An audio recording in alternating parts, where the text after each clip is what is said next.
मैं मुकेश सांगवान आप सभी का चेतन ज्ञान चैनल में फिर से स्वागत करता हूं। पिछली वीडियो में हमने चित्त के बारे में और जानने की कोशिश की थी। इस वीडियो में हम चित्त के बारे में और गहराई से जानने की कोशिश करेंगे और साथ में हम चित्त के बारे में दो विशेष बातें और सीखेंगे। पहला, हम दूसरों के जो चित्त होता है उसको कैसे पहचाने और हमें किस प्रकार के चित्त वृत्ति वाले व्यक्ति के साथ अपनी दोस्ती या मित्रता को बनाना है। इन्हीं दो पॉइंट्स के ऊपर आज की वीडियो का फोकस रहेगा। तो इस वीडियो को शुरुआत हम करते हैं।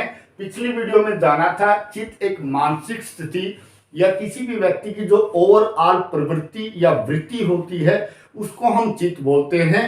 हमने इस डायग्राम को भी समझने की कोशिश की थी।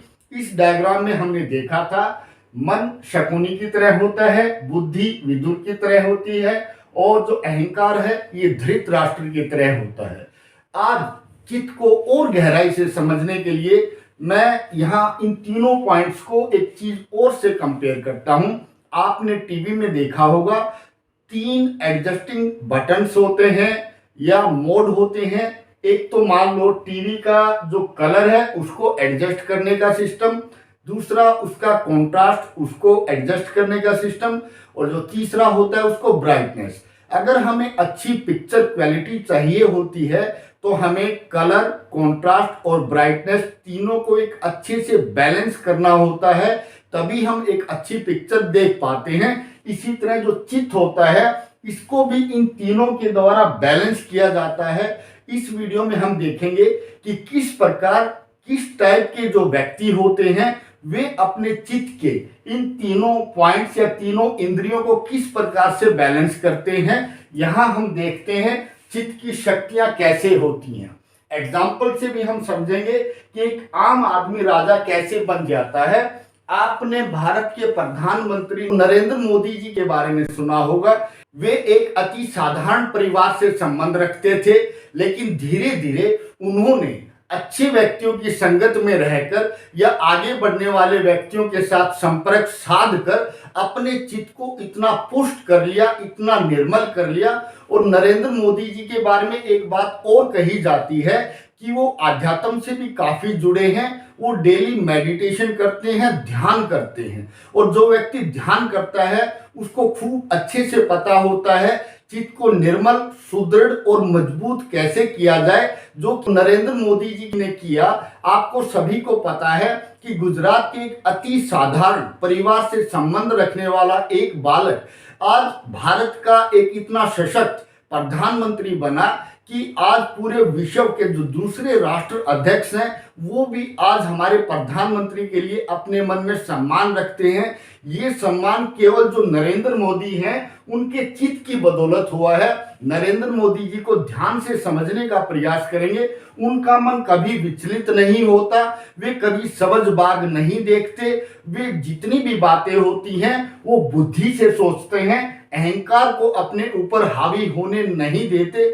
आपने जो भी इतिहास के जो सर्वश्रेष्ठ व्यक्ति हुए हैं, जो महान लीडर हुए हैं, कभी भी आपने उनको अति गुस्से में नहीं देखा होगा या कभी उनको काफी अत्यधिक खुशी के माहौल में नहीं देखा होगा, क्योंकि वो अपने चित्त को इतना बैलेंस में रखते हैं। यदि ऐसे व्यक्ति कभी आम जनसभा करते हैं वहां पर भी वे अपने चित्त को सुधारते रहते हैं। बैठते बैठते अपनी बुद्धि से वे अपने मन और अहंकार को बैलेंस करने की कोशिश करते रहते हैं। अब हम एक दूसरा एग्जाम्पल देखते हैं। यहाँ हमने देखा जो चित्त की शक्तियां हैं अगर उनको प्रयोग करना आ जाए तो एक आम आदमी किस प्रकार से एक राष्ट्र का अध्यक्ष बन जाता है। एक दूसरा एग्जाम्पल हम और देखते हैं। आपने महाराजा रणजीत सिंह का नाम सुना होगा। इतिहास में उनका नाम बड़े सम्मान से लिया जाता है। महाराजा रणजीत सिंह के जो सेनापति थे उनका नाम हरि सिंह नलवा था। दोनों में इतनी अच्छी समझ थी कि दोनों बिना बोले ही एक दूसरे को अपनी बात आंखों ही आंखों में समझा दिया करते थे। कहने का मतलब जो एक जैसे जो चित्त होते हैं वो तुरंत पकड़ लेते हैं कि सामने वाला क्या कहना चाहता है। इसी प्रकार अगर हम भारत के प्रधानमंत्री नरेंद्र मोदी जी की बात करें तो उनके भी आसपास केवल एक या दो ही ऐसे व्यक्ति हैं जिनका चित्त नरेंद्र मोदी जी के चित्त के समानांतर काम करता है और दोनों तरफ से जो चित्त होते हैं वो बिल्कुल एक बैलेंस्ड स्टेट के अंदर है। इसी प्रकार हम देखते हैं यदि एक मूर्ख व्यक्ति ज्ञानियों में रहने लग जाए, समझ वाले व्यक्तियों में रहने लग जाए, तो वह भी ज्ञानी हो सकता है। कंडीशन केवल इतनी है कि यदि किसी व्यक्ति को अपना ज्ञान बढ़ाना है तो उसको ज्ञानी व्यक्ति को पढ़ना होगा, उसकी स्टडी करनी होगी। वो ज्ञानी व्यक्ति कैसे अपने ज्ञान को अर्जित करता है, किस प्रकार वह आगे बढ़ने के लिए नए नए तरीकों की खोज करता है, सामने वाले व्यक्ति की जब तक हम स्टडी नहीं करेंगे तब तक हम अपने चित्त को सुधार नहीं सकते। हिटलर एक आम सिपाही था जर्मनी की सेना के अंदर, लेकिन वो इतना ताकतवर नेता बना, वो केवल इसी बदौलत बना कि कहीं से उनको कोई सिखाने वाला था। यहाँ वीडियो में मैं उसका नाम डिक्लेयर नहीं करना चाहता। उस व्यक्ति ने हिटलर को खूब अच्छे से बोलना सिखाया और इतना अच्छा बोलना सिखाया कि पूरी जो जर्मन की जो पॉपुलेशन थी वो हिटलर को एक मसीहा के रूप में मानती थी। और वैसे देखा जाए सेकेंड वर्ल्ड वॉर से पहले हिटलर जर्मनी के लिए एक मसीहा से कम नहीं था। बाद में उसका चित्त मलिन हुआ, पता नहीं किस प्रकार वो कैसे व्यक्तियों की संगत में आ गया और उसने जो एक मुकाम हासिल किया था उसको पल में दाग से मलिन कर लिया। इसी प्रकार हम देखते हैं यदि कोई ज्ञानी व्यक्ति हमेशा मूर्खों की संगत करेगा या कुछ गलत व्यक्तियों की संगत में बार बार जाएगा तो उसका चित्त मलिन हो जाता है, वो अपराध कर सकता है या कोई शराब वगैरह या कुछ बुरी टाइप की लत उसको पड़ सकती है। कहने का मतलब है हम मूर्ख से ज्ञानी और ज्ञानी से मूर्ख केवल अपने चित्त की बदौलत बनते हैं। इसी वीडियो में हम जानने की कोशिश करेंगे कि समझदार व्यक्ति इन तीनों में कैसे बैलेंस करता है। अब नेक्स्ट पॉइंट देखते हैं, एक कसाई भी संत बन सकता है। कसाई संत कब बन सकता है? जब वो पूरे विवेक से, शांति से अगर किसी पॉइंट को सोचे, किसी बात के ऊपर मन ही मन वह आत्म मंथन और आत्म चिंतन करे, तो उसको इस ब्रह्मांड में घूमने वाली सूक्ष्म आवाजें सुनाई दे जाती हैं। एक सज्जन नाम का एक कसाई था, किसी दिन वो अपने यहाँ जानवरों को काट रहा था। इसी तरह जानवरों को काटते काटते जब वो एक बकरे को काटने लगा, पता नहीं कैसे उसका मन शांत हुआ और मन एकाग्र हो गया। जैसे ही उसका मन एकाग्र हुआ और उसने जब बकरे की आंखों में देखा तो उसको इस वातावरण में आवाजें सुनाई देने लगी, अरे तू मुझे क्या काटता है, एक दिन मैं तुझे काट दूंगा। कहने का मतलब जब हम अपने माइंड को एकाग्र कर लेते हैं, चित्त को एकाग्र कर लेते हैं, चित्त को एकाग्र करने का मतलब क्या होता है? माइंड सोचना बंद कर देता है, अहंकार शून्य पर चला जाता है और बुद्धि भी कुछ देर के लिए शून्य हो जाती है। उस टाइम हम ऊपर वाले संसार से जुड़ जाते हैं और जब हम ऊपर वाले संसार से जुड़ते हैं, हमें इस वातावरण में, इस ब्रह्मांड में घूमने वाली, विचरने वाली जो सूक्ष्म आवाजें हैं, सूक्ष्म तरंगे हैं, हमारा उनसे संपर्क हो जाता है। और इसी प्रकार देखते हैं जब कोई एक संत जब किसी मुकाम को हासिल कर लेता है, यानी कि एक समाधि की एक ऐसी अवस्था को पा लेता है, उसके पश्चात संत का वापिस आना या गिरना या लौटना या अपने चित्त को मलिन करना लगभग असंभव कार्य है। यहाँ हम देखते हैं एक सज्जन नाम का कसाई संत बन गया। इसी तरह आपने सुना होगा एक उंगलीमाल था, उसको भी भगवान बुद्ध ने कुछ बात कही। क्या बात कही? जब उंगलीमाल जंगल से गुजर रहा था तो सामने भगवान बुद्ध आ गए। भगवान बुद्ध को देखते ही उंगलीमाल ने कहा ठहर जा। जब ठहर जा सुना भगवान बुद्ध ने, तो भगवान बुद्ध ने एक ही बात कही, अरे मैं तो ठहर गया, तू कब ठहरेगा? तू कब ठहरेगा का इतना उंगलीमाल के ऊपर असर हुआ।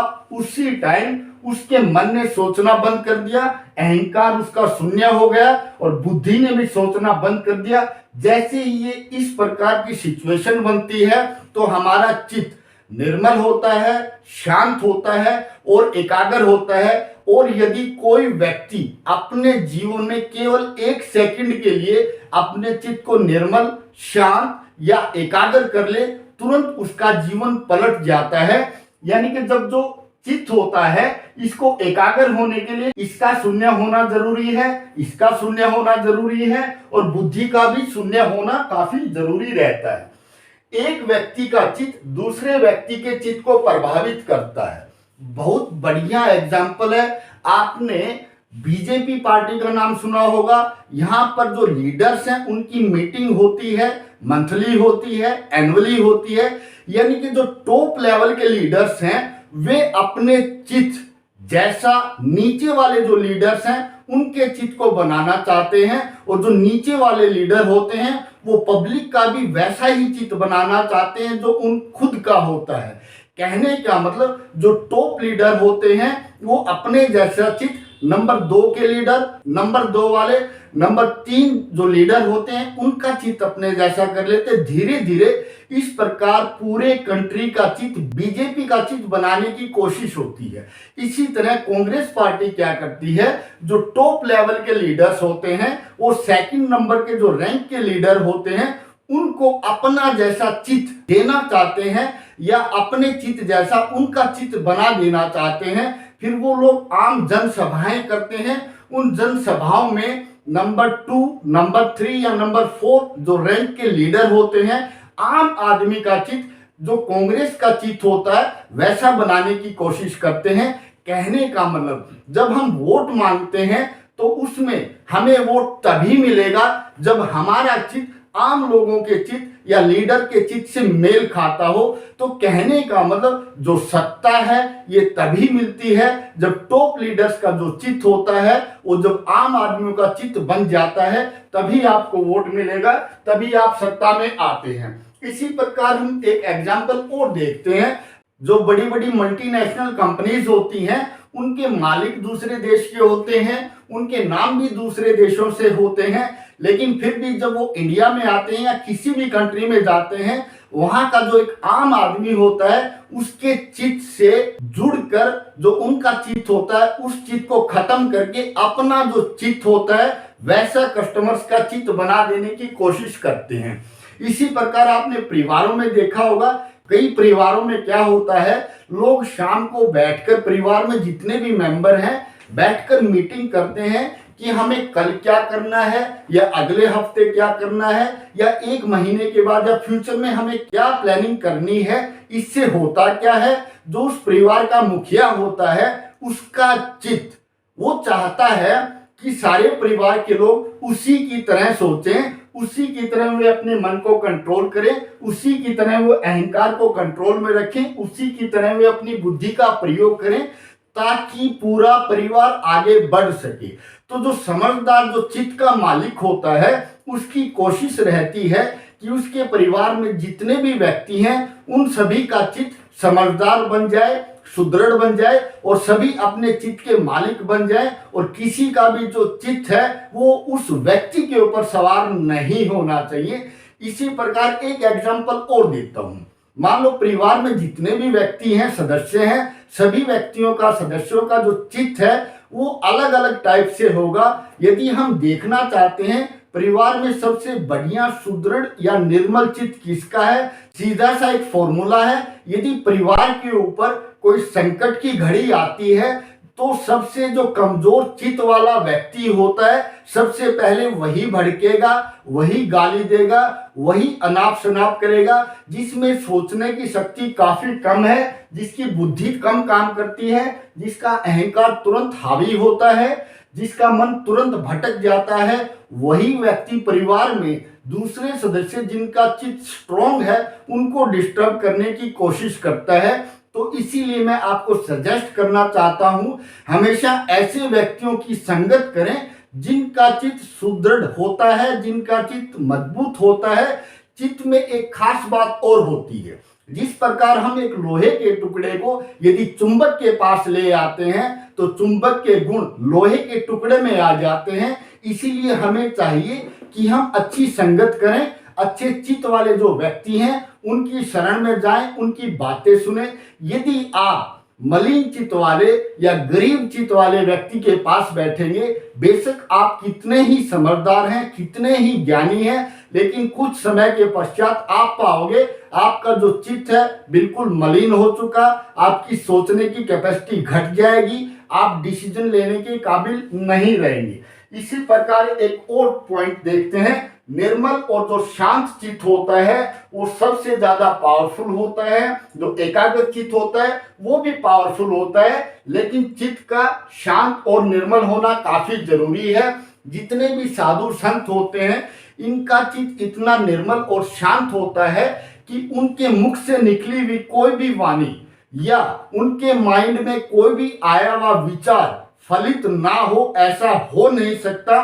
किसी भी संत ने अपने मुख से कोई वाणी निकाल दी, उसकी वाणी भगवान भी नहीं काट सकता। हम कह सकते हैं अगर संत कोई मुख से अपनी वाणी निकालता है तो भगवान भी उसकी वाणी को पूरा करने के लिए या फलित करने के लिए अपनी तरफ से जोर लगा देते हैं, क्योंकि जो संत होता है उसका चित्त निर्मल और शांत होता है।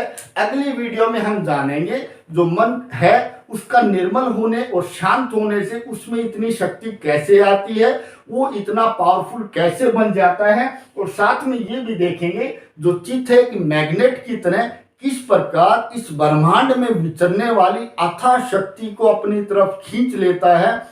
ऐसी कौन सी शक्ति होती है कि कुछ व्यक्ति जीवन में कभी हारते नहीं, और ऐसी कौन सी नकारात्मक शक्ति होती है, चित्त का कौन सा रूप होता है कि कोई आदमी जीवन में जीत ही नहीं सकता। इस प्रकार के और जो पॉइंट्स हैं अगली वीडियो में हम फिर शेयर करेंगे। उम्मीद करता हूं ये वीडियो आपके काफी कॉन्सेप्ट्स को क्लियर करेगी, और आप इस वीडियो को शेयर करना न भूलें। Thanks for watching the video.